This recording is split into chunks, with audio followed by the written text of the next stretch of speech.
papier journal. Oui. On va allumer un peu de... on peut dire de petits bois, quoi. D'accord. Alors notre petit bois, c'est voilà, de la paille de lavande. C'est de la lavande, des résidus de lavande distillée, c'est ça? Voilà, je crois que c'est de la lavande du jardin. C'est la lavande du jardin. La lavande du jardin, d'accord. Comme la salade, quoi. La salade du jardin. De la lavande du jardin. En Voilà. tout cas, ça sent extrêmement bon. Alors, faut pas foutre le feu à la garrigue, hein, c'est surtout ça. Oui.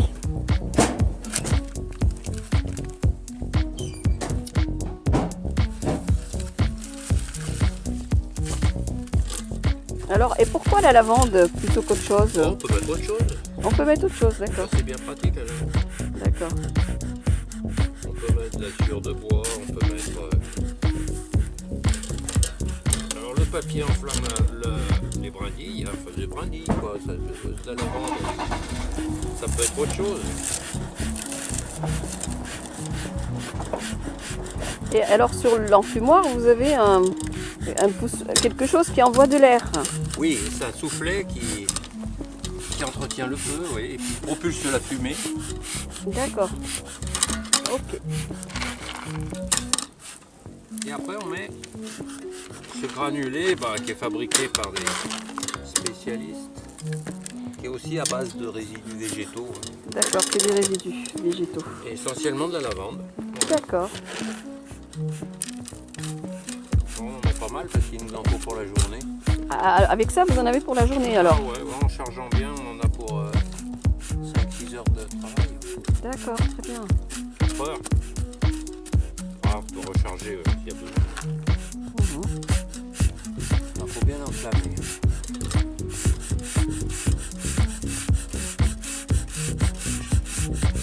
Voilà, et ça va rester comme ça au fur et à mesure, vous allez le raviver quand il y a besoin. Voilà. Ah ouais, ça va. D'accord. C'est bien, ouais. Et ça sert à quoi le capuchon là? C'est ça qui fait que ça enferme? Ça fait un entonnoir. Et c'est ça qui vous permet de gérer. D'accord, très bien. Bon.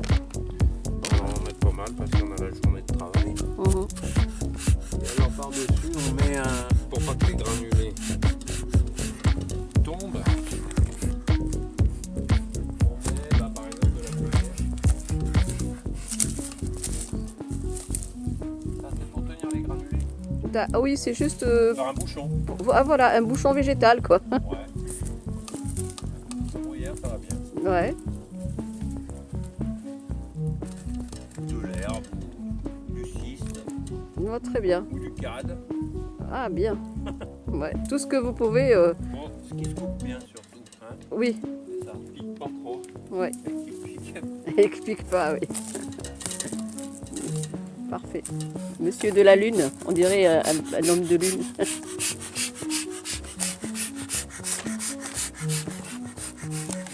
il faut bien l'entretenir. Une fois qu'il est bien démarré, il ne s'éteindra plus. C'est parfait. Merci. Hop.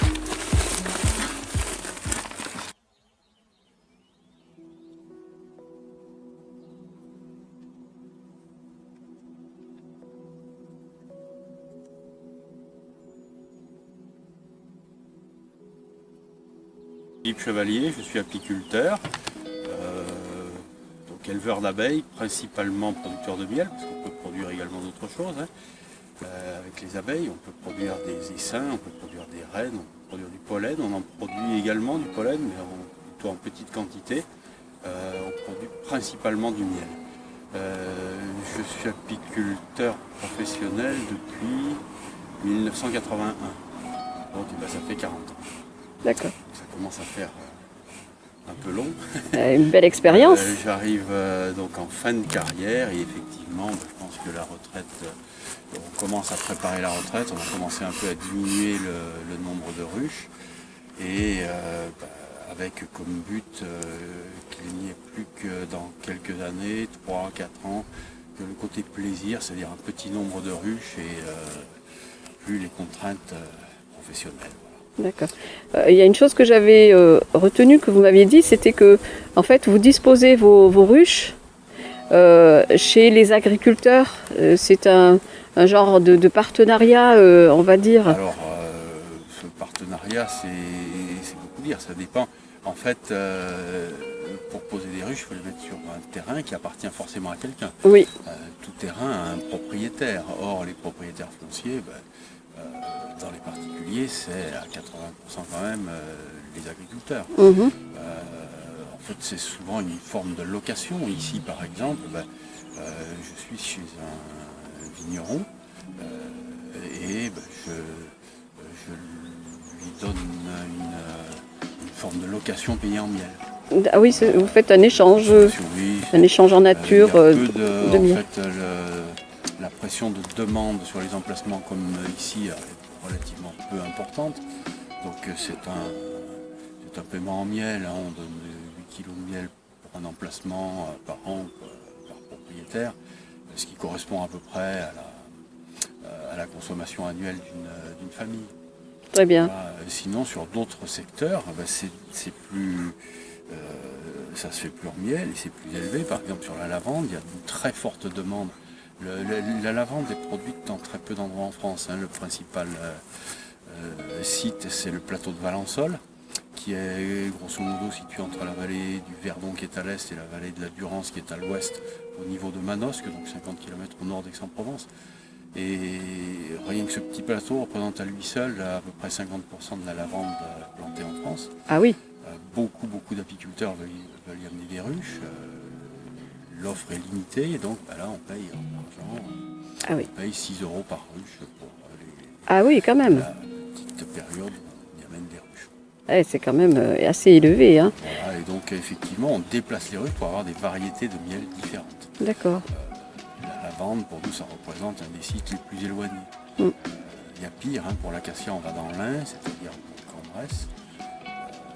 On fait un seul camion. Donc, et c'est le plus éloigné, sinon le châtaignier c'est vers chez nous. La garrigue c'est ici.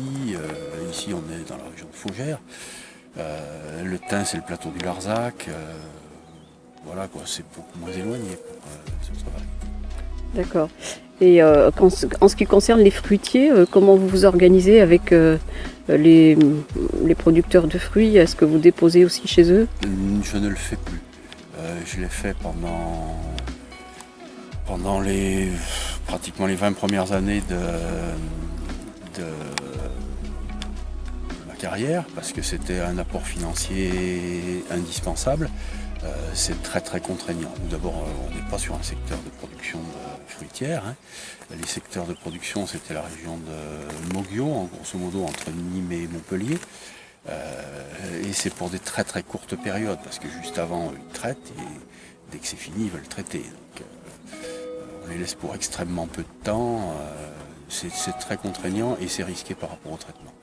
Donc, on ne fait plus de pollinisation. D'accord, d'accord. Merci beaucoup pour ces explications. On va vous suivre dans votre activité qui est, pour moi, en fait, c'est fantastique de voir ça. Je vous laisse... Si vous voulez, c'est parti. Là, ce qu'on va faire, c'est transvaser des essaims. Les essaims, c'est grosso modo, c'est un gué des ruches. Hein. On a dédoublé l'été dernier, fin juillet, après la mielée de châtaignier, on a dédoublé un certain nombre de ruches pour multiplier le cheptel. Quand je dis le multiplier, c'est principalement quand même pour pallier aux mortalités hivernales qui sont maintenant très très importantes. Donc on a fait des essaims qui étaient grosso modo un cinquième d'une colonie. On a fait des essaims sur 2 cadres alors que la ruche comporte 10 cadres. On a commencé à les développer en fin d'été. Elles sont actuellement dans ce qu'on appelle des ruchettes. Donc les essaims sont actuellement dans des ruchettes. On les appelle ruchettes parce que c'est des petites ruches. Hein. La ruche fait 10 cadres, la ruchette en fait 6. C'est des ruchettes en polystyrène parce que comme ça, d'une part c'est plus léger, ça nous facilite le travail. D'autre part pour l'hiver, elles ont été bien tenues au chaud. Et maintenant elles se développent, donc on va les passer dans des ruches 10 cadres. Et lorsque la colonie aura rempli complètement le corps de ruche 10 cadres, on lui posera par-dessus des hausses, qui est la partie où les abeilles ne stockent que du miel. Et c'est la partie que nous on pourra récolter par la suite si toutefois elles y ont mis du miel. Voilà, bah, si vous voulez on va commencer.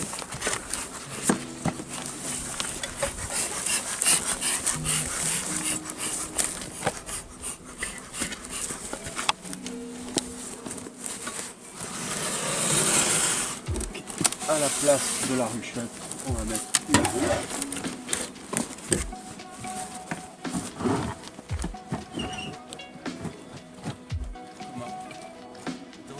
Dans notre porte peut-être. J'espère qu'il y en a dans notre porte. Il me semblait qu'il y en avait au moins 3.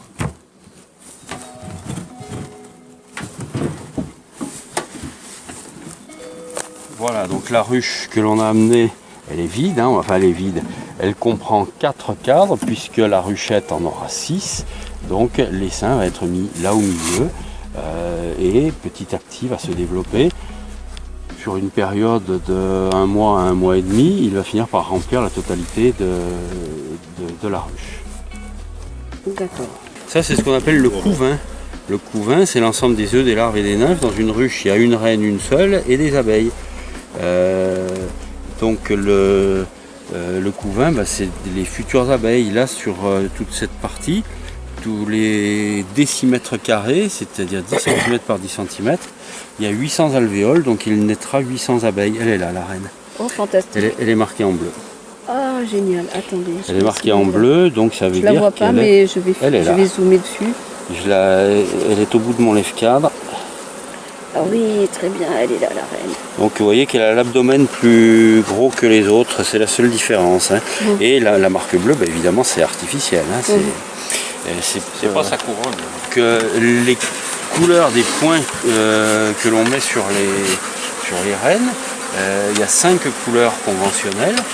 Le blanc, le jaune, le vert, le bleu et le rouge. Et chaque couleur correspond à une année. Une reine ne pouvant jamais vivre plus de 5 ans, ça permet quand on trouve la reine et qu'elle est marquée, de connaître son âge. Parfait. Nourriture ou pas Oui, on lui mettra un candy. J'ai là. un paquet là-bas. Celui-là. Ah d'accord. Oui, non mais... Il y en a un en plus que ça, parce que là, il y a un seigneur. Ah, il faut faire des... J'ai sorti le paquet là-bas. D'accord. Ça me bouche une dent creuse. Et Et ça, c'est le nourrisseur, mais ça suffit? on va lui en mettre un autre. D'accord. Elle aura, ce qu'on va lui mettre, ça fait 1,250 kg. Oui, ça, on voit que c'est moins populeux. Les autres, quand on a ouvert, il y avait de l'abeille jusque plein le nourrisseur. Oui. Alors que là, non. Donc, on regarde quand même, hein, puisque c'est ouvert. C'est pas vilain. C'est pas vilain. Je vais regarder. Si le cadre est entièrement bâti, on transvase. Sinon, on ne transvase pas. Ça, c'est le cadre de bord. Hein. L'essaim, au départ, il était là. Au départ, il était sur ces deux cadres-là. Ah, c'est pas... C'est la beaucoup laisse. moins fort. Non, celle-là, on va pas la transvaser. On va pas la transvaser, mais elle commence à bien se développer. Donc il est fort probable que dans une semaine... Donc en fait, vous allez attendre la naissance des petites abeilles. Là, il en est, chaque jour, il en est 2000 là-dedans. Ah oui, une naissance de 2000 chaque jour, c'est fantastique. Une bonne reine, ça pond 2000 œufs par jour. Du coup, une fois qu'elle est en équilibre, ce qui a été pondu, quand la reine pond un œuf, il faut 21 jours pour que ça devienne une abeille. Donc au départ, la reine commence lentement à pondre, puis elle accélère sa ponte. Et quand elle est arrivée en vitesse de croisière de la période de développement, donc du printemps, c'est-à-dire à peu près à 2000 œufs par jour, 21 jours plus tard, c'est 2000 naissances. Ah oui. Chaque jour. Ah oui, dis donc. Celle-là, donc, elle sera probablement à transvaser dans une semaine. Donc, je lui fais une marque. Comme ça, j'aurai pas à tout ouvrir. Tout ouvrir pour Je voir. sais que celle-là, je lui ai fait une marque, je sais qu'elle sera à ouvrir. Je ne lui ai pas posé de hausse la semaine dernière, parce que je les avais oubliés, tout simplement. Du coup, je leur ai enlevé 2 cadres et je veux voir si elles les ont refaits.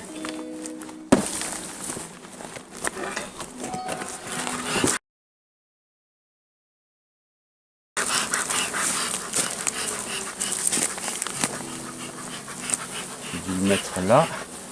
Il est entièrement refait. Bon, ils sont entièrement refaits, donc on va poser une hausse. Alors, grille à reine et hausse. Je te laisse y aller. Donc, en fait, là, tous les cadres sont pleins en bas. Les abeilles occupent la totalité du volume, donc il faut leur agrandir l'habitat. Pour agrandir l'habitat, donc on va poser des petites caissettes par-dessus que l'on appelle des hausses, qui ont exactement la même section, donc qui vont s'empiler impeccable, et qui ont la moitié de la hauteur. Pour nous faciliter le travail, on va faire en sorte que dans cette hausse, les abeilles ne mettent que du miel. Pour ça, on va intercaler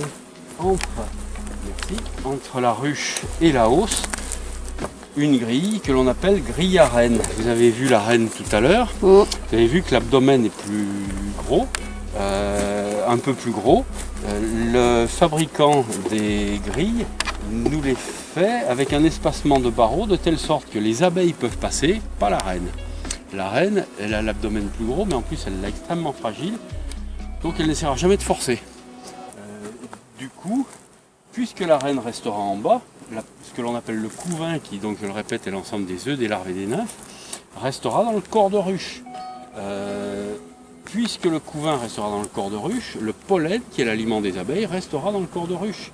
Et en haut, elles ne feront que stocker du miel. Voilà. Et donc,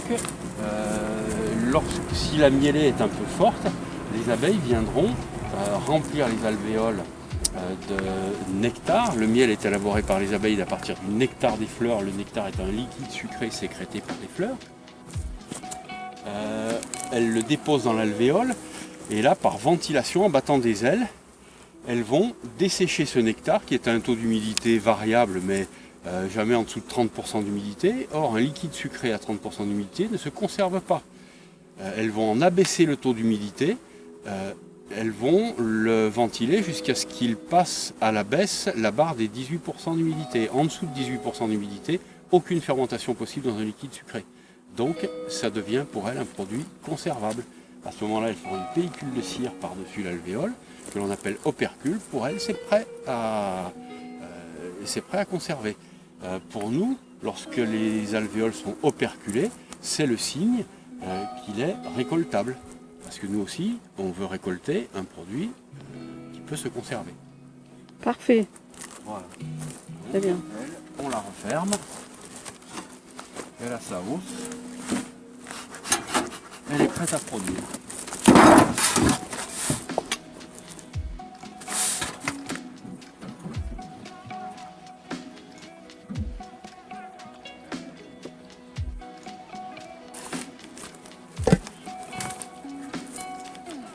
On regarde quand même avant. C'est pas sûr.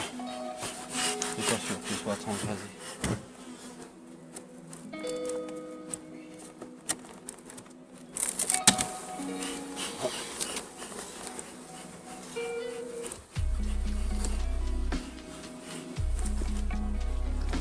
Ça blanchit, je crois qu'on va le transvaser quand même.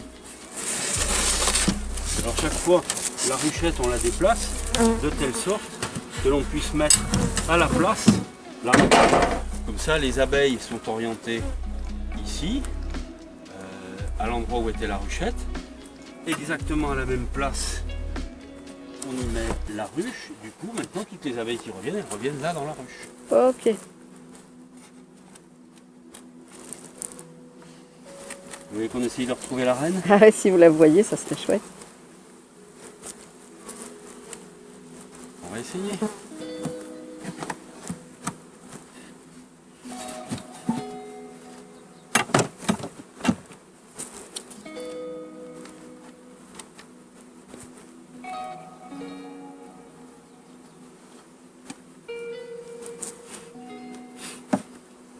Est-ce qu'on peut dire qu'il y a, il y a une race spéciale à ces abeilles en fait Celle-là, c'est la race Buckfast.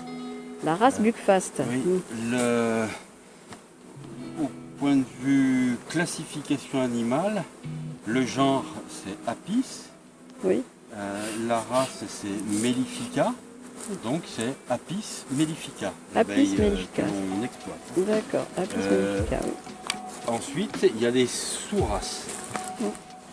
Ça n'a rien de péjoratif. Oui. Des sous-catégories, disons.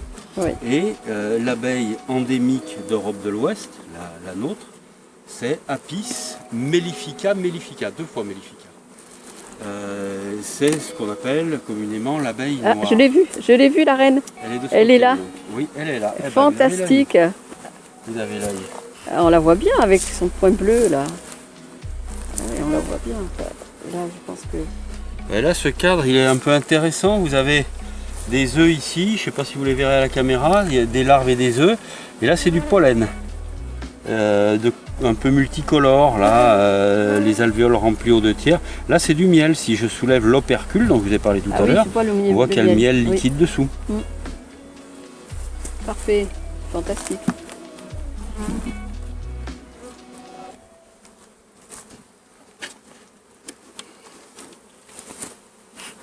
C'est attendrissant, je trouve. Oh, c'est génial.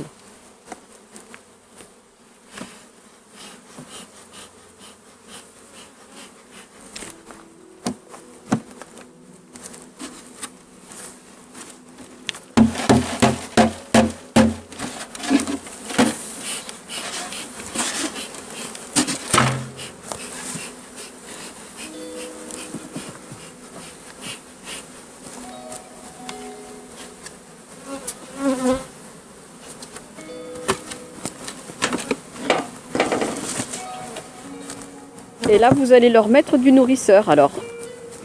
On va leur mettre, là il leur en reste pas mal de ce qu'elles avaient l'autre fois. Donc Oui. ça va leur suffire. Ça suffit, oui. Ça va leur suffire pour le moment. Après, si la mielée est forte, on n'aura pas à en ramener. Oui. Si la mielée n'est pas assez forte, eh ben, moi je ne les laisserai pas crever de faim. Hein. Ah oui, c'est sûr. Et répétez-moi ce que vous m'aviez expliqué tout à l'heure que j'ai pas pu filmer. La mielée, en fait, la mielée, c'est quand les fleurs donnent du nectar. Alors, ce que l'on appelle une mielée, c'est la période de sécrétion nectarifère, soit d'un lieu, soit d'une variété florale. L'abeille élabore le miel d'à partir du nectar des fleurs. Le nectar, c'est un liquide sucré sécrété par la fleur. Il arrive quelquefois qu'il y ait des floraisons et que malgré tout, il n'y ait pas sécrétion nectarifère. Parce que il y a certaines conditions climatiques, de température et d'hygrométrie nécessaires à la sécrétion nectarifère. Par exemple, un vent, une période trop froide, évidemment, le nectar ne va pas être sécrété. Mais une période sèche, quelquefois il peut faire très chaud, on peut avoir une floraison magnifique, et puis il y a un vent du nord un peu soutenu. Le nectar, c'est une micro-gouttelette qui perle au nectar, les organes sécréteurs de la fleur. Si le vent est un peu soutenu et sec, cette micro-gouttelette, elle est séchée instantanément. Et l'abeille n'a rien à prendre. Là, en ce moment, c'est pas le cas. C'est pas une très grosse sécrétion nectarifère parce qu'on est encore en début de saison. Hein, c'est-à-dire que là, dans la journée, il va faire très beau. Mais ce matin, chez moi, on est un peu plus haut en altitude. On est à l'entrée du village de Seille-et-Rocosel sur la commune d'Avesnes. On est à 470 mètres d'altitude. Il faisait moins 1,5. Oui. Donc il faut quand même le temps que tout ça se réchauffe et notamment que le sol se réchauffe pour que la plante sécrète du nectar. Température dans les ruches, c'est à combien de température en général? Alors, la température de la ruche, pour la période de l'année où il y a le couvain, donc où la reine pond, et donc où il y a les œufs, les larves et les nymphes, est compris entre 36 et 38 degrés. C'est thermostaté relativement précis, mais finalement un peu comme nous. Hein. Mmh. Nous on est aux alentours de 37,2 le matin, paraît-il. D'accord. La ruche elle est pas loin de ça. En fait, en dessous En dessous de 36, le couvain meurt, au-dessus de 38, il meurt. Donc Et- elle thermostat, et pour thermostater la ruche, elle fait comme nous. Hein. L'abeille, c'est-à-dire que pour augmenter la température, ce qui est le cas vraiment le plus fréquent, que les périodes où il fait plus de 36, elles sont quand même pas... Il n'y en a pas beaucoup dans l'année. Pour augmenter la température, elle mange du miel. Le métabolisme du miel produit des calories. Nous, c'est le métabolisme des graisses et des sucres stockés dans notre organisme. Elle, c'est le métabolisme du miel. Uniquement. L'abeille n'a pas de matière grasse comme nourriture. Ok. Mais quand on leur donne le sucre, c'est la même chose? Ouais, elle le transforme en miel. Elle. Ah, elle le transforme en miel, le sucre. D'accord. Alors, sous cette forme-là, elles vont le laisser, elles vont ne l'utiliser que quand elles en auront besoin. D'accord. Pour elles, c'est exactement pareil. Hein. Le miel, c'est très principalement des sucres. Au point de vue composition chimique, c'est 16 à 18% d'eau, c'est 5% de saccharose. Le saccharose, c'est le sucre blanc. C'est quelques milligrammes par kilo pour les vitamines, les enzymes, les oligo-éléments, les pigments, les autres sapinités, mais c'est vraiment quelques milligrammes par kilo. Et tout le reste, elle est là. Oui, on la voit d'ici. Tu la vois d'ici. Bon, avec les marques, hein, on les voit bien. Ouais, c'est fantastique. Bon, en plus, les essaims, ça bouge pas beaucoup, donc on les voit bien. Mm. Cette race d'abeille a pour particularité d'avoir... Enfin, chaque race d'abeille a des particularités. Et celle-là, la bout de face, en a plusieurs, mais entre autres, ce que l'on appelle une bonne tenue de cadre. C'est-à-dire que quand je prends le cadre, les abeilles restent dessus. Ah oui. Ça nous permet de travailler plus facilement. Hein. Oui, bah oui. Parce que la noire, donc la Mellifica mellifica, quand on ouvre la ruche, tout s'envole. Ah ouais, ah, dis donc. Pour constituer les essaims, c'est assez pénible. Là, quand on constitue, là on ne les constitue pas, on les transgresse. Mais quand on les constitue, c'est intéressant de savoir combien on a mis d'abeilles. Bah oui. Mais quand tout s'envole, on ne le sait plus. Et ce boîtier jaune que vous avez dans les mains, c'est quoi? C'est la cage à reine, c'est-à-dire que Ah, la les cage à essaims, on reine. les a faits à partir d'une division de ruches, c'est-à-dire qu'on a mis 2 cadres avec du couvain, des provisions, des abeilles, et on leur a introduit une reine. Reine élevée spécialement à cet effet. Et Oui. donc, tu l'as la cage? J'ai mis la boîte. Si vous pouvez nous la montrer en la posant, je vais zoomer dessus. Celle-là, elle est peut-être ouverte. Ah non, elle n'est pas ouverte. Voilà, je vais zoomer dessus. La cage à reine, donc, elle comprend... La petite vis, c'est pour pas que ça passe entre les cadres. Hein, elle comprend 2 compartiments.